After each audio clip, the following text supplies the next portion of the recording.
Hello all. कैसे हैं आप लोग? बीकॉम सेकेंड ईयर सेमेस्टर 3 और आपका सब्जेक्ट है corporate accounting, chapter 1, that is your issue of shares.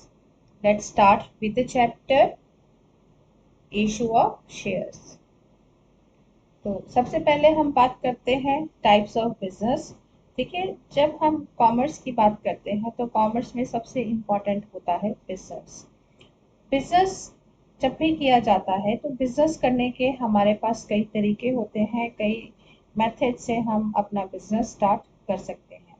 तो उसमें सबसे पहले जब हम बात करते हैं बिजनेस टाइप की, that is the sole tradership. Sole tradership में होता है एक सिंगल ऑनर, और वही सिंगल ऑनर बिजनेस के अंदर कैपिटल इन्वेस्ट करता है, वही सारे काम करता है बिजनेस के, और जो भी बिजनेस में प्रॉफिट होता है वो भी उसी का है, और अगर बिजनेस के अंदर लॉस होता है तो वो लॉस भी उसी को बियर करना पड़ता है। ठीक है, so that is the sole tradership. अगर सोल ट्रेडरशिप होती है तो उसके अंदर, उस टाइप के बिजनेस के अंदर जब हम अकाउंट्स को मेंटेन करते हैं तो अकाउंट्स को कैसे मेंटेन किया जाता है, वो एक सिंपल मेथड है अकाउंट्स को मेंटेन करने का। जैसे जर्नल रखा जाता है, उसके बाद लेजर होता है, then the final accounts are prepared. और वो जो सिंपली हम अकाउंट्स को मेंटेन करते हैं, प्रिपेयर करते हैं, कैसे हम उसमें एंट्रीज करते हैं, ये आपने फर्स्ट ईयर में पढ़ा होगा अपनी फाइनेंशियल अकाउंटिंग के अंदर। ठीक है, उसके बाद नेक्स्ट एक बिजनेस का टाइप आता है कि जब सोल ट्रेडरशिप की जाती है, सिंगल ऑनर है, सिंगल पर्सन ही बिजनेस को देख रहा है, तो जब वो इन्वेस्टमेंट करता है तो उसके पास इन्वेस्टमेंट की लिमिटेशन होती है, वो ज़्यादा कैपिटल नहीं लगा सकता क्योंकि वो ज़्यादा रिस्क नहीं उठा सकता। तो वहां पर फिर उसके पास क्या ऑप्शन है, अगर वो अपने बिजनेस को एक्सपैंड करना चाहता है, एक लार्ज स्केल पे बिजनेस को करना चाहता है, या और कई लोग अपने बिजनेस को लार्ज स्केल पे करना चाहते हैं, तो वहां पर वो कौन से बिजनेस के टाइप को अडॉप्ट कर सकते हैं? पार्टनरशिप। पार्टनरशिप में क्या होता है, जब दो या दो से ज़्यादा पर्सन मिलके बिजनेस को करते हैं, वही वहां पर अपने कैपिटल को लगाते हैं और वही काम करते हैं बिजनेस के अंदर। जो पार्टनरशिप के अंदर कुछ पार्टनर्स काम को देखते हैं और उसके बदले में सैलरी ड्रॉ करते हैं। तो यहाँ पर पार्टनरशिप के अंदर कैसे अकाउंट्स को मेंटेन किया जाता है, उसके लिए आप एक सेपरेट अकाउंट्स पढ़ते हैं, पार्टनरशिप अकाउंट्स। ठीक है, ये भी आपने अपना फर्स्ट ईयर में किया था कि पार्टनरशिप के अंदर अकाउंट्स को मेंटेन करने का जो मेथड है वो डिफरेंट है सोल ट्रेडरशिप से। सोल ट्रेडरशिप में we have journal entries, then उसको हम लेजर में पोस्ट करते हैं, then at the end of the year we prepare final accounts. Partnership के अंदर क्या होता है कि पार्टनर्स होते हैं, पार्टनर्स का कैपिटल अकाउंट होता है, जब पार्टनर्स आते हैं they bring the goodwill with them, और वो गुडविल की अकाउंटिंग होती है, वो उसमें एक प्रॉफिट शेयरिंग रेशियो होता है। अगर कोई पार्टनर बिजनेस को छोड़ के जाता है तो उस टाइम पे अकाउंटिंग ट्रीटमेंट क्या होगा, if new partner enters into the partnership, तब बिजनेस में अकाउंट्स को कैसे ट्रीट किया जाएगा। ठीक है, और जब पार्टनरशिप का डिसोल्यूशन होता है या किसी पार्टनर की डेथ हो जाती है, उस टाइम पर कैसे अकाउंट्स का ट्रीटमेंट होता है, वो हम पार्टनरशिप अकाउंट्स में करते हैं। वो सोल ट्रेडरशिप के अकाउंट से थोड़ा डिफरेंट है, इसलिए ये अलग से किया जाता है। इसके बाद एक और हमारे पास जो प्रॉब्लम आती है वो क्या है कि कुछ ऐसे बिजनेस होते हैं जो कि बहुत लार्ज स्केल पे किए जाते हैं, और उस लार्ज स्केल पर करने के लिए बहुत ज़्यादा कैपिटल इन्वेस्टमेंट की ज़रूरत होती है। जब इतनी कैपिटल इन्वेस्टमेंट की ज़रूरत है, बहुत ज़्यादा huge amount of capital is required, तो वहाँ पर सोल ट्रेडरशिप और पार्टनरशिप टाइप ऑफ बिजनेस जो है वो काम नहीं करते, क्योंकि वहाँ पर जो लिमिटेशन है कैपिटल की, वो एक ऑब्स्टेकल है। तो उस ऑब्स्टेकल को रिमूव करने के लिए या उस लिमिटेशन को हटाने के लिए क्या किया जाता है, एक नए टाइप का बिजनेस किया जाता है। एक नए टाइप के बिजनेस का आप कह सकते हैं कि ओरिजिन हुआ, and that type of business is company. इसमें क्या होता है कि कंपनी टाइप के बिजनेस के अंदर huge amount of capital can be invested, और इसमें जो रिस्क है वो एक पर्सन का नहीं होता, या आप कह सकते हैं दो या दो से ज़्यादा पर्सन, मतलब कि अप टू 8 और 10 जैसे कि पार्टनरशिप में होता है, उतने पर्सनस का इसमें रिस्क नहीं होता, क्योंकि पार्टनरशिप में भी लिमिटेड नंबर ऑफ मेंबर्स होते हैं, सोल ट्रेडरशिप में भी एक नंबर फिक्स है, एक ही होता है, जैसे सोल ट्रेडरशिप नाम से ही पता चलता है। तो कंपनी के अंदर क्या किया जाता है, जब ज़्यादा कैपिटल है तो वो रिस्क को बहुत ज़्यादा लोगों में डिवाइड कर दिया जाता है। और जब रिस्क को डिवाइड करते हैं तो इसका मतलब कैपिटल का डिवीजन हो गया। कैपिटल को हम छोटे छोटे हिस्सों में डिवाइड कर देते हैं, स्मॉल पार्ट्स में डिवाइड कर देते हैं, and that smallest part of the capital is known as the share. ठीक है। कंपनी के अंदर जब कैपिटल को छोटे हिस्सों में डिवाइड किया जाता है और वो जो सबसे छोटा हिस्सा होता है उसे हम शेयर कहते हैं या अंश कहते हैं, तो यहाँ पर क्या करते हैं कि वो पब्लिक को ऑफर किए जाते हैं। ठीक है। पब्लिक को जब ऑफर करते हैं, पब्लिक उन शेयर्स को उनके प्रपोजल को एक्सेप्ट करती है, शेयर्स के लिए अप्लाई करती है, और उसके बाद कंपनी जो है उनको शेयर्स अलॉट करती है। अगर कंपनी उनको शेयर्स अलॉट कर देती है तो वो पब्लिक जिसने शेयर्स के लिए अप्लाई किया था वो कंपनी के लिए क्या बन जाते हैं, शेयर होल्डर बन जाते हैं। ठीक है। अंशधारी जिसे कहते हैं या अंशधारक भी कहा जाता है। तो कंपनी में कैपिटल को छोटे हिस्सों में डिवाइड करके, जिसे हम शेयर कहते हैं, and that shares are offered to the public, and if the public purchase those shares, the those persons are known as the shareholder of the company। और कंपनी के पास वो जो शेयर्स की फॉर्म में, जो कि शेयर्स तो पर्सन के पास चले गए जो कि शेयर होल्डर बन गया, और शेयर होल्डर ने उसके बदले में कंपनी को अमाउंट पे किया है, और वो कंपनी के पास जो अमाउंट आ गया उसे हम कहते हैं कैपिटल। और वो कैपिटल क्योंकि शेयर्स के वजह से आया है, that's why it is called the share capital. तो ये कंपनी के पास क्या इकट्ठी हो जाती है, शेयर कैपिटल। ठीक है। अब ये जो शेयर कैपिटल है इसमें क्या है कि रिस्क जो है वो डिवाइड हो गया, क्योंकि जितना एक पर्सन जितना रिस्क बियर कर सकता है वो उतने ही अमाउंट के शेयर्स को खरीदता है या उतना ही अमाउंट इन्वेस्ट करता है। मान लीजिए एक पब्लिक में एक कोई भी कॉमन मैन है, लाइक मैं किसी कंपनी के शेयर खरीदना चाहती हूँ, लेकिन मैं सिर्फ 10,000 रुपीज़ इन्वेस्ट करना चाहती हूँ, तो मैं सिर्फ 10,000 रुपीज़ के ही शेयर खरीदूंगी, और मेरी जो लाइबिलिटी रहेगी वो केवल 10,000 रुपीज़ तक ही रहेगी, जितने अमाउंट तक के मैंने शेयर्स खरीदे हैं। ठीक है। तो इस तरीके से कंपनी के अंदर रिस्क का डिवीजन कर दिया जाता है। पब्लिक से पैसा इकट्ठा किया जाता है जो कि कंपनी के पास शेयर कैपिटल की फॉर्म में होता है, और इस तरीके से कंपनी के पास जब ह्यूज अमाउंट ऑफ कैपिटल इकट्ठा हो जाता है तो कंपनी अपने बिजनेस को एक लार्ज स्केल पर कर सकती है।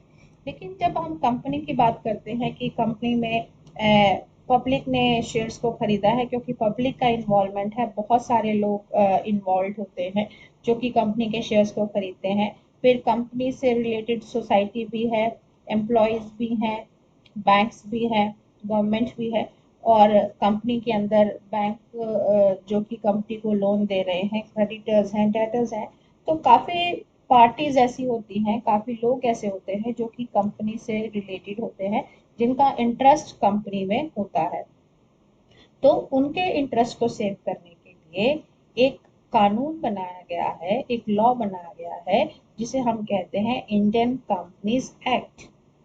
क्लियर। इंडियन कंपनीज एक्ट उसे कहा जाता है, और इंडियन कंपनीज एक्ट के अकॉर्डिंग कंडीशंस फिक्स की गई हैं, रूल्स बताए गए हैं, लॉज बताए गए हैं, कानून बताए गए हैं, जिसके अंडर कंपनी का क्रिएशन किया जाता है, कंपनी को क्रिएट किया जाता है, और क्रिएट करने के बाद कंपनी के अंदर जो भी काम किया जाएगा, जो भी फंक्शन परफॉर्म किया जाएगा, इवन जो कंपनी के अकाउंट्स को मेंटेन किया जाएगा, तो अकाउंट्स को कैसे मेंटेन करना है वो भी सारा इंडियन कंपनीज एक्ट के लॉ में मेंशन किया है। और उन सारे लॉस को देखते हुए ही, उन सारे लॉस को फॉलो करते हुए ही कंपनी को काम करना पड़ता है।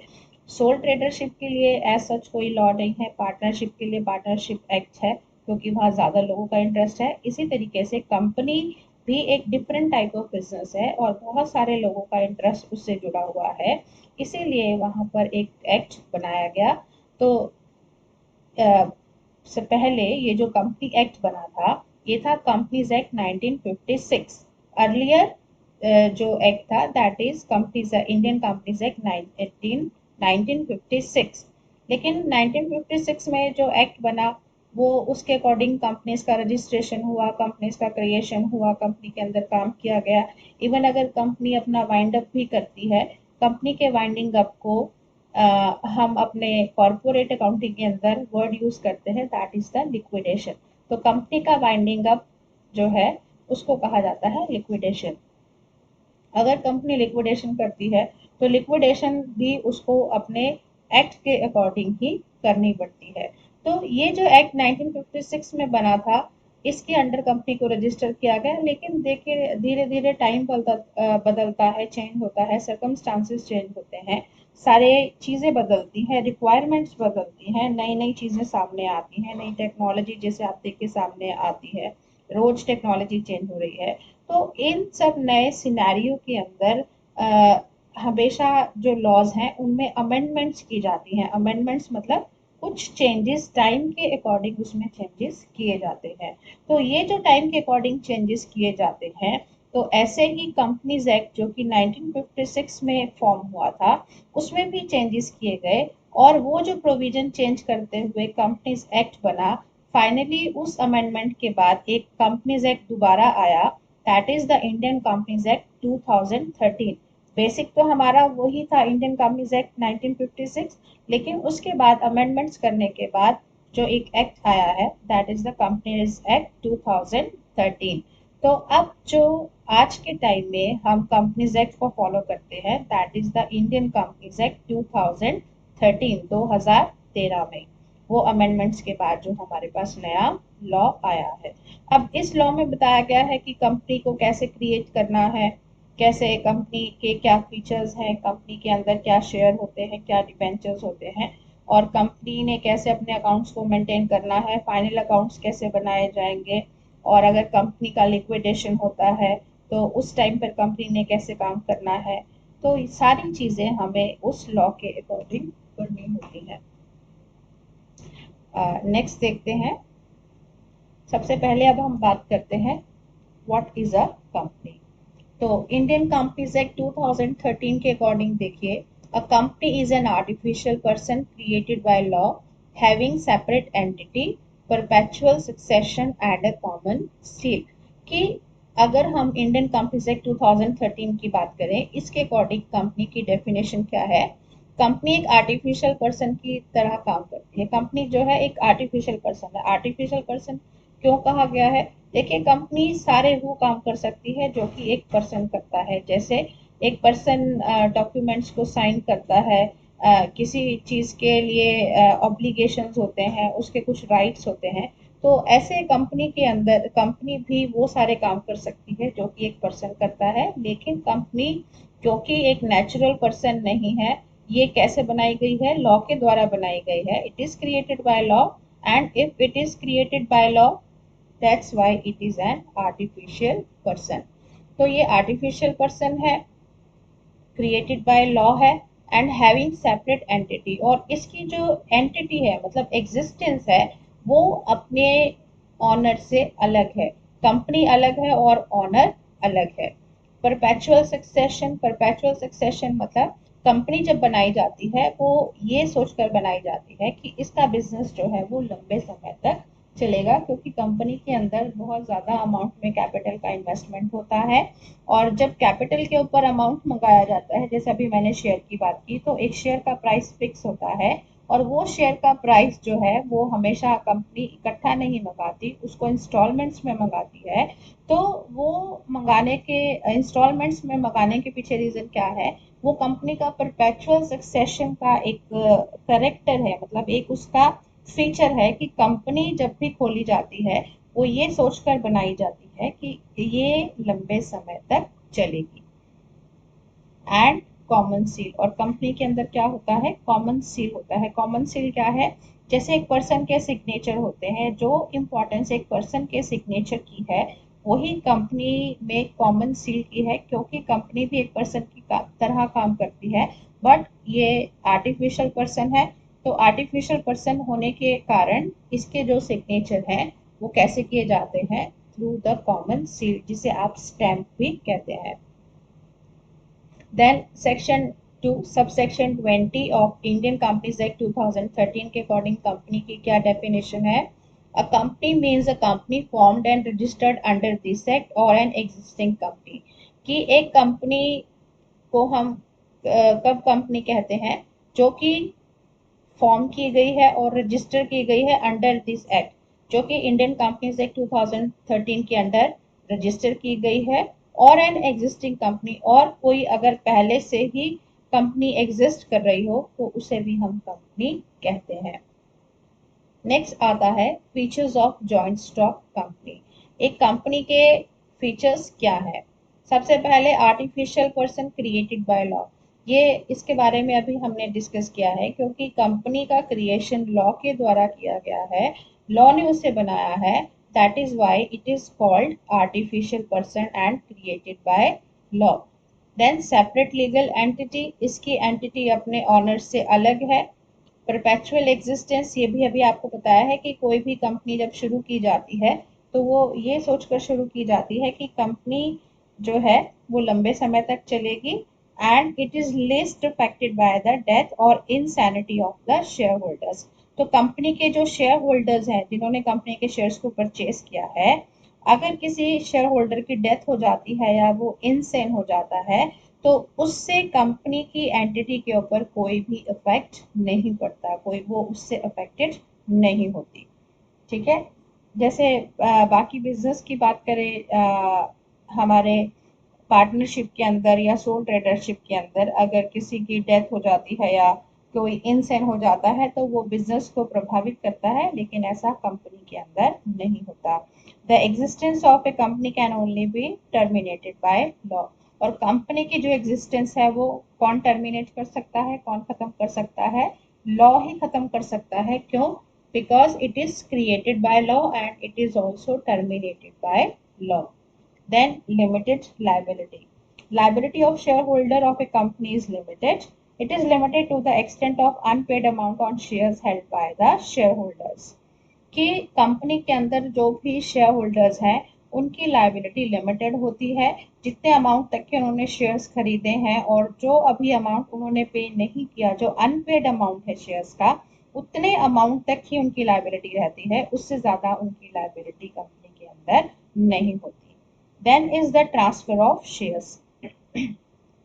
Shareholders enjoy the right to transfer their shares to other persons in open market at the price prevailing in the market. और शेयर होल्डर्स को ये भी एक राइट होता है, एक अधिकार होता है कि वो अपने शेयर्स को ट्रांसफर कर सकते हैं और मार्केट के अंदर वो सेल भी कर सकते हैं, सेल करके भी ट्रांसफर कर सकते हैं। और किस प्राइस के ऊपर? जो कि प्राइस मार्केट के अंदर प्रिवेल कर रहा है, जो मार्केट के अंदर उस टाइम पर शेयर का प्राइस होगा, उस शेयर प्राइस के ऊपर वो अपने शेयर्स को ट्रांसफर कर सकते हैं। Next is the common seal. Company can not sign the document as a natural person can do. अभी आपको बताया that it is created by law and it is an artificial person. तो artificial person है तो ये अपने documents को एक नेचुरल पर्सन की तरह साइन नहीं कर सकती। तो इसीलिए in order to provide the legal arm to the company and enable it to sign the documents, the common seal is provided to the company by law. तो कंपनी ने ही कंपनी को लॉ ने एक ऐसे सिग्नेचर्स प्रोवाइड किए हैं और उन सिग्नेचर्स को कहा जाता है common seal. Then is the maintenance of books of accounts. The company is required to prepare the final accounts as prescribed by the Companies Act 2013. Any deficiency in this regard attracts the penalties. कि company के अंदर जो भी books of accounts हैं, जितने भी accounts की books को मेंटेन किया जाता है, वो एक्ट के अकॉर्डिंग, कौन सा एक्ट है? इंडियन कंपनीज एक्ट 2013 के अकॉर्डिंग ही मेंटेन किए जाते हैं। अगर उस तरीके से कंपनी अपने अकाउंट्स को मेंटेन नहीं करती तो कंपनी के ऊपर पेनल्टी लगाई जा सकती है। Clear? So these are the features of joint stock company. Next is the classification of joint stock company, कि एक कंपनी को हम कैसे क्लासिफाई कर सकते हैं, मतलब उसको डिफरेंट क्लासेस में डिवाइड करना, वर्गों में डिवाइड करना। डिफरेंट टाइप की कंपनीज होती हैं, तो ये जो क्लासिफिकेशन है, ये क्लासिफिकेशन करने के लिए हमारे पास डिफरेंट बेसिस हैं। तो डिफरेंट बेसिस में सबसे पहले आता है on the basis of incorporation. ठीक है। तो कंपनी को कैसे इनकॉर्पोरेट किया गया है, कैसे बनाया गया है, उसके बेस पे हम कंपनी को क्लासिफाई कर सकते हैं। सबसे पहले उसमें आता है chartered company. Chartered company means a company which is incorporated under a special charter by the king is a chartered company. Before the advent of company legislation, kings used to borrow money from the groups of merchants and in return give to them the privilege of carrying the business either within the country or outside the country. देखिए पहले जब राजा होते थे ऐसा कोई ऐसे कानून नहीं बने थे। कानून कब बने हैं, ये लॉज एक्ट्स कब बने हैं, जब हमारा भारत आज़ाद हुआ था, इंडिया की इंडिपेंडेंस के बाद फ्रीडम जब इंडिया को मिली उसके बाद सारे एक्ट बने हैं। लेकिन उससे पहले क्या था, कुछ राजा राज्य करते थे या ब्रिटिशर्स थे इंडिया के अंदर। तो उस टाइम पर अगर कोई कंपनी बनी है तो वो किंग ने बनाई है तो उसे हम कहते हैं चार्टर्ड कंपनी। और ये कंपनी का लेजिस्लेशन बनने से पहले हमारा सबसे पहले कंपनी एक्ट कब बना था, इंडियन कंपनीज एक्ट 1956 में बना था। तो उससे पहले किंग्स के द्वारा जो कंपनी बनाई गई थी उसे हम चार्टर्ड कंपनी कहते हैं। और किंग्स उस टाइम पर क्या करते थे, वो किंग्स मर्चेंट जो कि ये बिजनेस करते थे, जो व्यापारी होते थे, उनसे मनी बोरो करते थे, उनसे मनी लेते थे और उसके बदले में वो उन्हें एक सुविधा देते थे कि वो उस बिजनेस को उस कंट्री अपनी कंट्री में या कंट्री से बाहर उसको चला सकें, उसको कैरी कर सकें। Then is the statutory company. Statutory company क्या है? A statutory company is a company incorporated under the special act of parliament or any state legislature। कि पार्लियामेंट के एक्ट के अंडर या किसी स्टेट लेजिस्लेचर के अंडर अगर किसी कंपनी का इनकॉर्पोरेशन किया गया है, that is called the statutory company. And these companies are form to carry out some special public undertakings. ये कुछ स्पेशल पब्लिक अंडरटेकिंग्स मतलब गवर्नमेंट ही बनाती है इन कंपनीज को, और ये स्पेशल पब्लिक अंडरटेकिंग होती हैं जो कि पब्लिक की फैसिलिटी के लिए होती हैं। जैसे हमारे पास है LIC, लाइफ इंश्योरेंस, ठीक है। कंपनी RBI है, food corporation of India FCI जिसे आप कहते हैं, स्टेट ट्रेडिंग कॉरपोरेशन STC। तो ये सारी हमारी पब्लिक कॉरपोरेशन है जो कि किसके अंडर बनाई गई हैं, किसी स्टेट लेजिस्लेचर या act of parliament. And this type of companies are known as statutory company. Next is the registered company. The company registered under the Companies Act 2013 or registered under the previous Companies Act। तो कोई भी company जो कि company act के under register हुई है, company act क्या है, इंडियन कंपनीज एक्ट 2013 या उससे पहले किसी कंपनी एक्ट के अंडर वो रजिस्टर हुई है, उस कंपनी को हम कहते हैं रजिस्टर्ड कंपनी। नेक्स्ट आता है on the basis of ownership. Ownership के बेसिस पे हमारे पास कौन सी कंपनी है, government company, holding company and subsidiary company. Government company कौन सी होती है, जिसकी ऑनरशिप किसके पास है, गवर्नमेंट के पास है, वो जिसे हम पब्लिक अंडरटेकिंग भी कह सकते हैं। होल्डिंग कंपनी, होल्डिंग कंपनी की ऑनरशिप किसके पास होती है, एक कंपनी जो कि दूसरी कंपनी को होल्ड करती है, उसको अपने कंट्रोल में ले लेती है। तो जिस कंपनी ने कंट्रोल में लिया है उसे कहते हैं होल्डिंग कंपनी, और जिस कंपनी का कंट्रोल लिया गया है उसे हम कहते हैं सब्सिडरी कंपनी। तो सब्सिडरी कंपनी की ऑनरशिप किसके पास होती है, होल्डिंग कंपनी के पास। और होल्डिंग कंपनी कौन सी कंपनी होती है, जो कि सब्सिडरी कंपनी को होल्ड करती है। नेक्स्ट आता है on the basis of liability. Liability के बेस पे हम कंपनीज को डिवाइड कर सकते हैं। सबसे पहले आता है लिमिटेड लायबिलिटी। लिमिटेड लायबिलिटी में क्या आता है, limited by shares and limited by guarantee. तो लिमिटेड लायबिलिटी में क्या होता है, in case of such companies the liability of each member is limited and it is further divided into two parts। two parts में क्या क्या है, limited by shares and limited by guarantee। limited by shares क्या है, a company limited by shares is a company in which liability of the members is limited to the extent of unpaid amount of shares held by them। कि जितने भी उन्होंने shares लिए हुए हैं और उनका अमाउंट जो अभी अनपेड है उतने अमाउंट तक ही उनकी लायबिलिटी लिमिटेड है, तो उसे हम कहते हैं लिमिटेड बाय शेयर्स। नेक्स्ट आता है limited companies limited by guarantee. तो it is a company in which liability of members is limited to the amount of guarantee undertaken by them which is specified in memorandum of association। जो company के memorandum of association में बताया गया है कि जितने amount तक की उनको गारंटी मिली है उतने अमाउंट तक ही उनकी लायबिलिटी बनती है। अब मेमोरेंडम ऑफ एसोसिएशन क्या होता है, देखिए जब भी कंपनी का फॉर्मेशन किया जाता है under any act, Indian companies act, तो अगर इंडियन कंपनीज एक्ट के अंडर अगर कंपनी बनाई जा रही है तो वहां पर कंपनी के दो इम्पॉर्टेंट डॉक्यूमेंट्स बनाए जाते हैं जिसमें रूल्स लिखा जाता है, जिसे हम एक, आप सिंपल लैंग्वेज में कह सकते हैं एक रूल बुक, ठीक है, कि किन रूल्स के अकॉर्डिंग और किन पॉलिसीज के अंडर कंपनी काम करेगी। तो वो जो बनाए जाते हैं उसे हम कहते हैं, एक होता है मेमोरेंडम ऑफ एसोसिएशन, एक होता है आर्टिकल्स ऑफ एसोसिएशन। ठीक है, तो ये दो ऐसे इंपॉर्टेंट डॉक्यूमेंट हैं जो कंपनी की फॉर्मेशन के टाइम पर बनाए जाते हैं। देन इज अगर हम लिमिटेड बाय शेयर्स और लिमिटेड बाय गारंटी की बात करें तो इसमें फर्दर 3 टाइप की कंपनीज है, private company, public company and 1% company. दोनों में ही सेम टाइप की कंपनी है।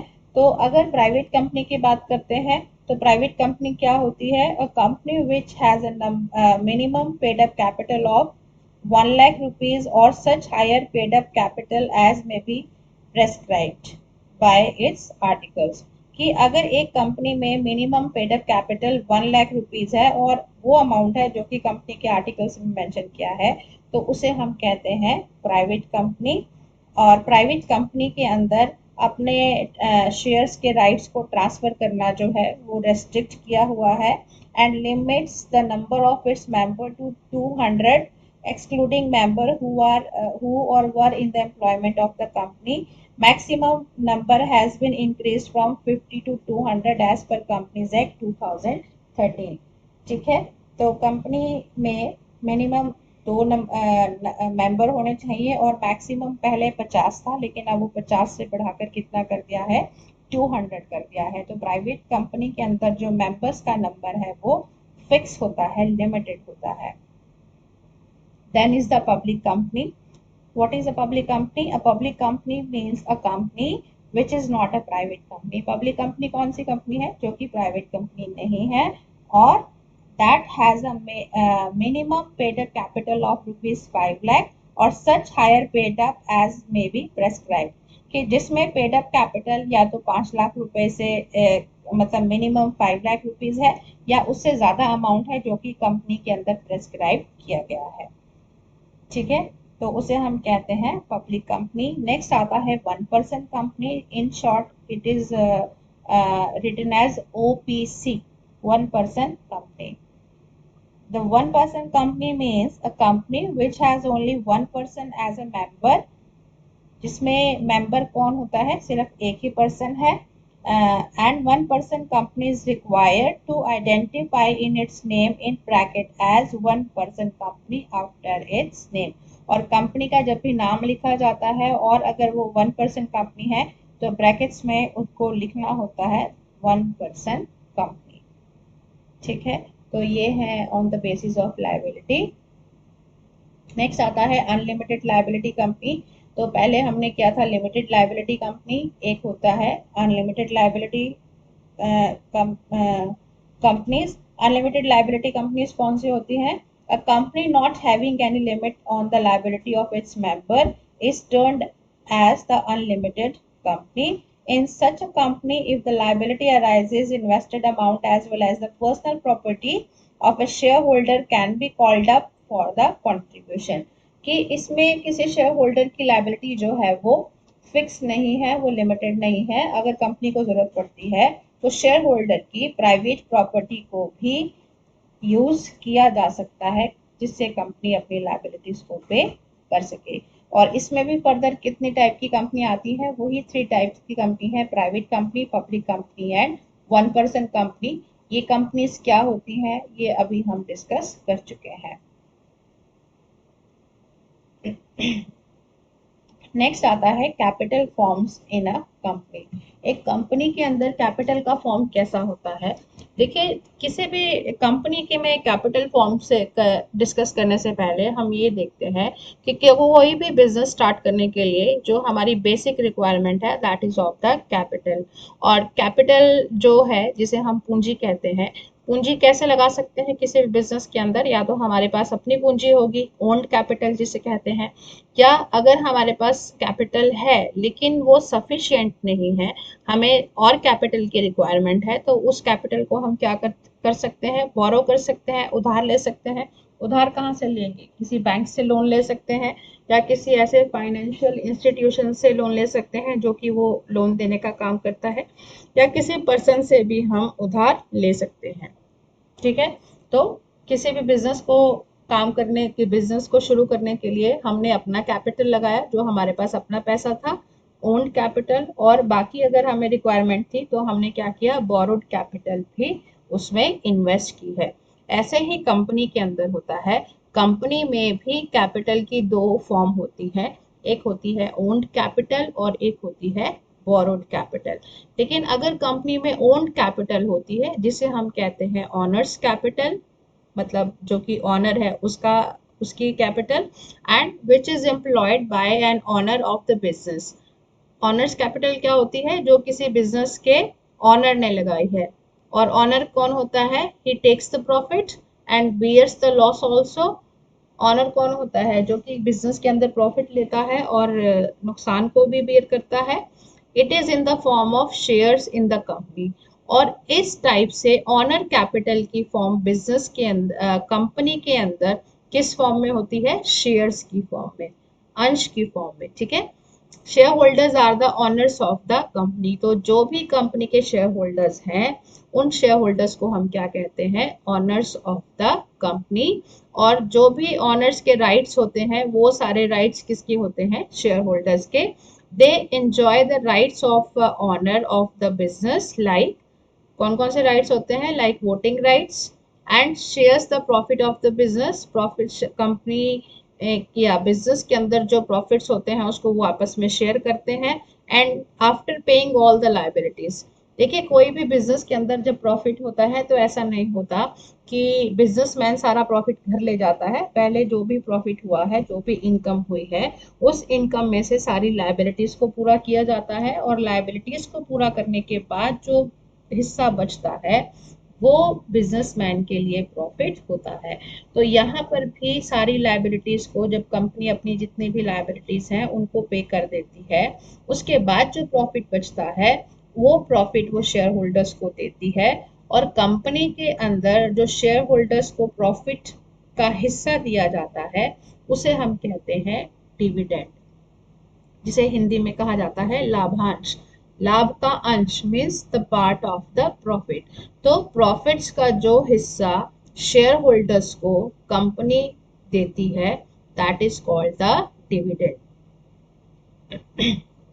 नेक्स्ट, कंपनी के अंदर बोरोड कैपिटल भी है, जैसे एक बिजनेस के अंदर बोरोड कैपिटल होती है। तो बोरोड कैपिटल क्या होती है? It is borrowed from the outside, किसी आउटसाइड पार्टी से बोरो किया गया है, and after some time it must pay back. और अगर हम किसी से बोरो करते हैं, उधार लेते हैं, तो ये हमने बाहर से उधार लिया और कुछ टाइम के बाद हमें उनका पैसा वापस करना होता है, ये आपको पता है। और जब तक वो पैसा हमारे पास उनका रहेगा तब तक हमें क्या करना पड़ता है? उसके ऊपर इंटरेस्ट देना पड़ता है। अगर हम बैंक से लोन लेते हैं तो बैंक का लोन हमें कुछ टाइम पीरियड के बाद रिटर्न करना हो पड़ता है, और रिटर्न जब करते हैं और जब तक हम उस लोन को अपने पास रखते हैं तब तक उसका हमें इंटरेस्ट भी पे करना पड़ता है। ठीक है। And interest has to be paid on till then. और जब तक कि हम उनका पैसा वापस नहीं कर देते तब तक हमें उसके ऊपर इंटरेस्ट का पेमेंट करना पड़ता है। तो ऐसा ही कंपनी के अंदर भी होता है।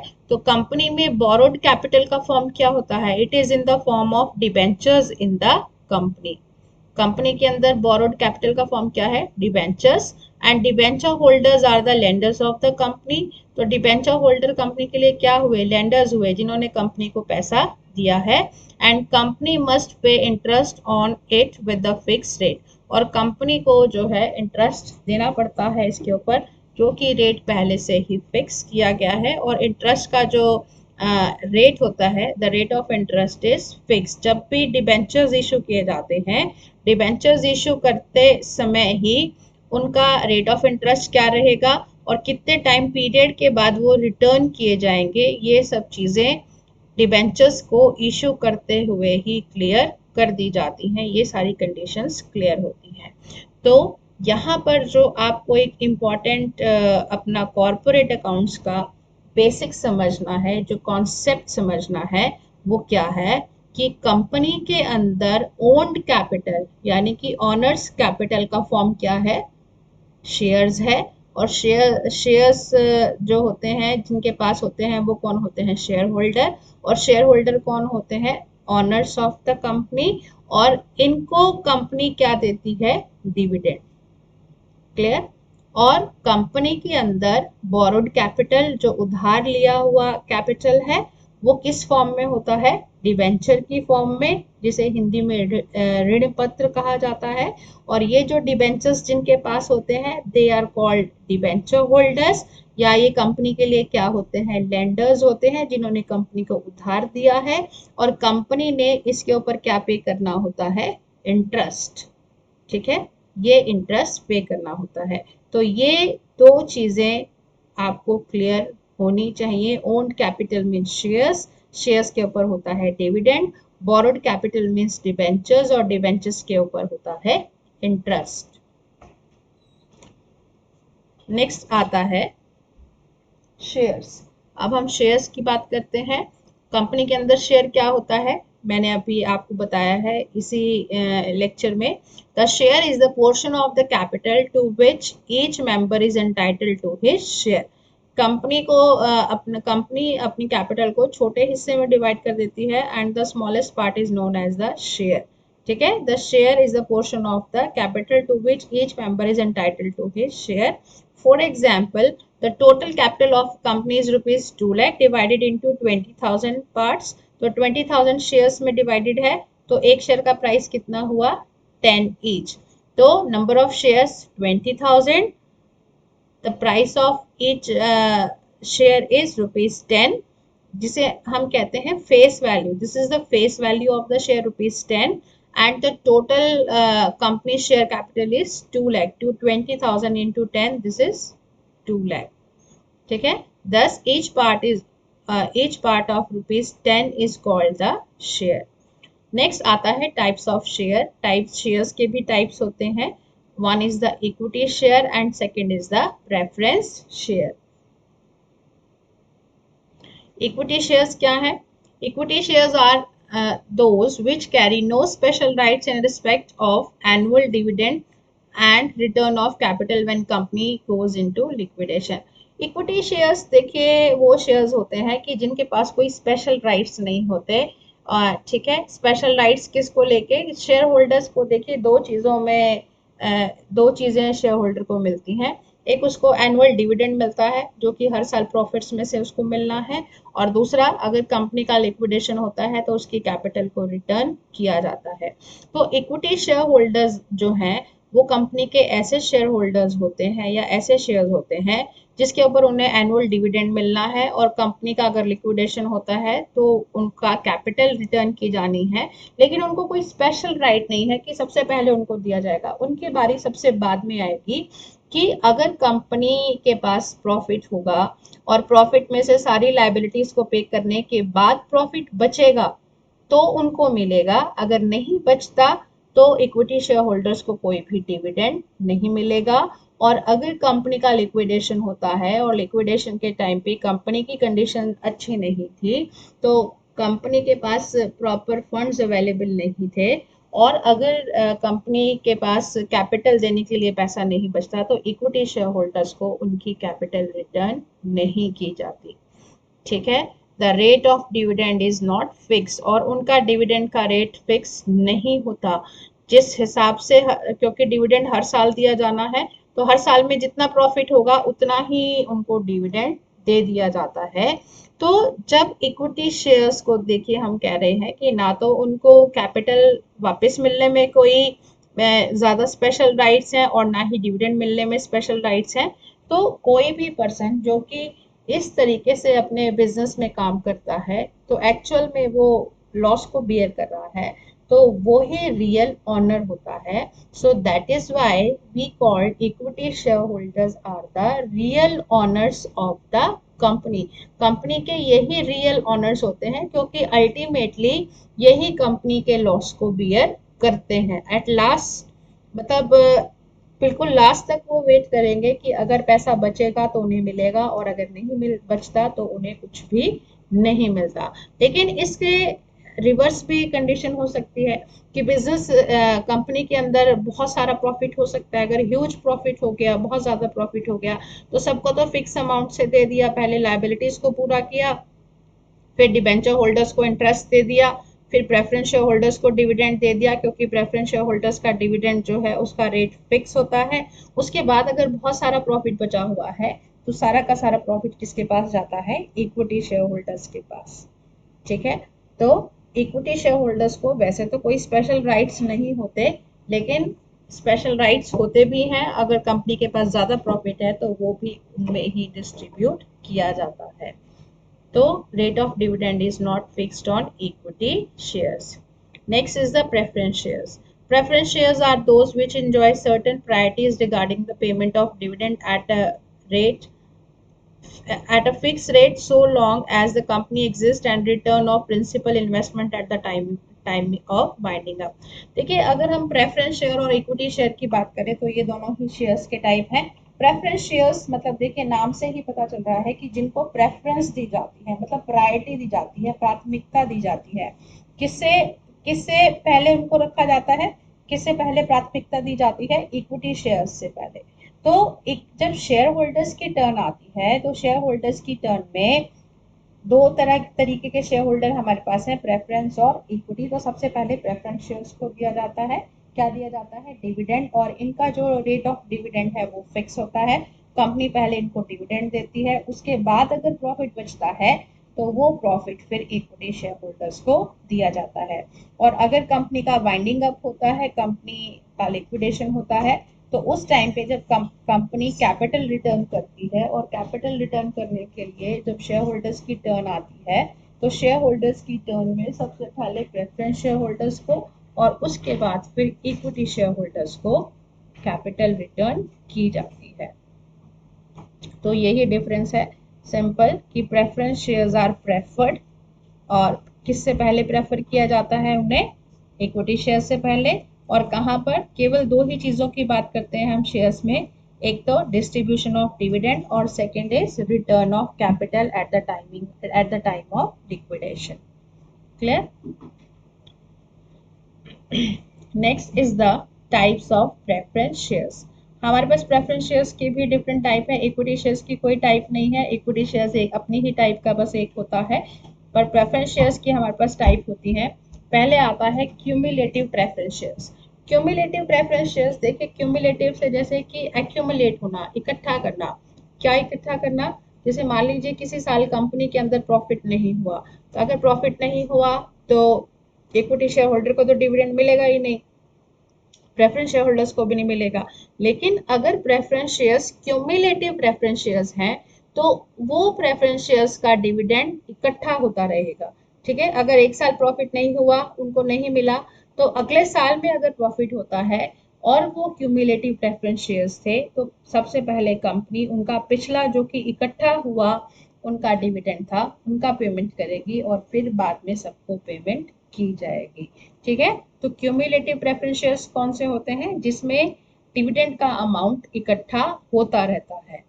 Then comes the non cumulative preference shares. Non cumulative preference shares cumulative का रिवर्स है बिल्कुल, कि जिसमें डिविडेंड जो है प्रेफरेंस शेयर्स का वो एक्यूमुलेट नहीं होता, वो इकट्ठा नहीं होता। अगर जिस साल प्रॉफिट होगा उस साल कंपनी डिविडेंड दे सकती है तो कंपनी डिविडेंड दे देगी, और जिस साल लॉस हुआ तो उस साल का डिविडेंड कंपनी उन्हें अगले साल में नहीं देगी, मतलब उनका डिविडेंड एक्यूमुलेट नहीं होगा। Next is the redeemable preference shares. Redeemable preference shares का भी देखिए नाम से ही पता चल रहा है कि जिसको रिडीम कर सकते हैं। अभी मैंने आपको बताया कि शेयर होल्डर्स कौन होते हैं। Share holders are the owners of the company. और कोई भी कंपनी का या किसी भी बिजनेस का ओनर होता है वो कभी भी बिजनेस के चलते हुए अपनी कैपिटल को वापस नहीं लेता। कोई भी बिजनेसमैन अपने अगर उसका बिजनेस चल रहा है, क्या वो अपनी कैपिटल को निकाल लेता है? नहीं निकालता, ठीक है ना, क्योंकि वो ऑनर है। ऑनर का कैपिटल तो हमेशा बिजनेस के अंदर लगा ही रहेगा। तो शेयर्स जो है यानी कि शेयर होल्डर जो है, शेयर होल्डर को हम कह रहे हैं ऑनर्स है। तो कंपनी कभी भी अपनी लाइफ में शेयर होल्डर्स को अपने, जब तक वो चल रही है, काम कर रही है, उनके शेयर कैपिटल को रिटर्न नहीं करती। लेकिन अगर कोई प्रेफरेंस शेयर्स की कैटेगरी ही ऐसी है, टाइप ही ऐसी है, रिडीमेबल प्रेफरेंस शेयर्स है, मतलब एक ऐसी कैटेगरी बना दी कि जिसको कंपनी रिडीम कर सकती है, मतलब अपनी लाइफ टाइम में अपने वाइंड अप से पहले कंपनी जिनकी कैपिटल वापस कर सकती है, तो उस टाइप के शेयर्स को कहा जाता है रिडीमेबल प्रेफरेंस शेयर्स। ऐसे shares which can be redeemed by the company, जो कि वो अपनी लाइफ टाइम में कर सकती है। ठीक है। उसके बाद आता है नॉन रिडीमेबल प्रेफरेंस शेयर्स। ये उसका रिवर्स है। ऐसे प्रेफरेंस शेयर्स जिनको कंपनी अपनी लाइफ टाइम में रिडीम नहीं करती, केवल लिक्विडेशन के टाइम पर ही रिडीम किया जाता है, ऐसे शेयर्स को कहते हैं हम नॉन रिडीमेबल प्रेफरेंस शेयर्स। उसके बाद नेक्स्ट आता है पार्टिसिपेटिंग प्रेफरेंस शेयर्स।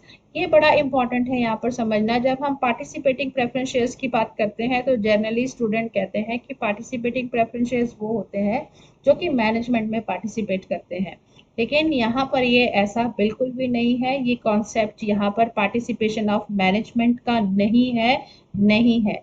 ठीक है। तो ये आपने ध्यान रखना है। जब पार्टिसिपेटिंग प्रेफरेंस शेयर्स होते हैं तो ऐसे प्रेफरेंस शेयर्स जो कि पार्टिसिपेट करते हैं, लेकिन पार्टिसिपेट किस चीज में? जब कंपनी में प्रॉफिट होता है तो प्रॉफिट में सारी, पहले अभी आपको बताया मैंने पूरा ऑर्डर, कि सबसे पहले क्या करती है कंपनी के अंदर प्रॉफिट हुआ, अपनी लाइबिलिटीज को पूरा करती है। सारी लाइबिलिटीज को पूरा करने के बाद शेयर होल्डर्स की टर्न आती है। तो शेयर होल्डर्स की टर्न आ गई और कंपनी के पास प्रॉफिट है, तो सबसे पहले प्रॉफिट किसको दिया जाएगा? प्रेफरेंस शेयर होल्डर्स को। फिर प्रेफरेंस शेयर होल्डर्स को देने के बाद जो बचता है वो सारा का सारा किसका होता है? इक्विटी शेयर होल्डर्स का। ठीक है। तो इक्विटी शेयर होल्डर्स को भी अगर दे दिया, उसके बाद भी अगर बच गया, जिसे हम कहते हैं सरप्लस, इक्विटी शेयर होल्डर्स को देने के बाद भी अगर प्रॉफिट बच जाता है, जिसे सरप्लस कहा जाता है, तो वो सरप्लस के अधिकारी कौन होते हैं? उस सरप्लस पे राइट किसका है? इक्विटी शेयर होल्डर्स का है, because they are the real owners of the company. लेकिन अगर कोई प्रेफरेंस शेयर्स पार्टिसिपेटिंग टाइप का है, ठीक है, तो वो उस सरप्लस में भी पार्टिसिपेट करेगा, क्योंकि उसकी कैटेगरी उसी टाइप की है, पार्टिसिपेटिंग प्रेफरेंस शेयर्स।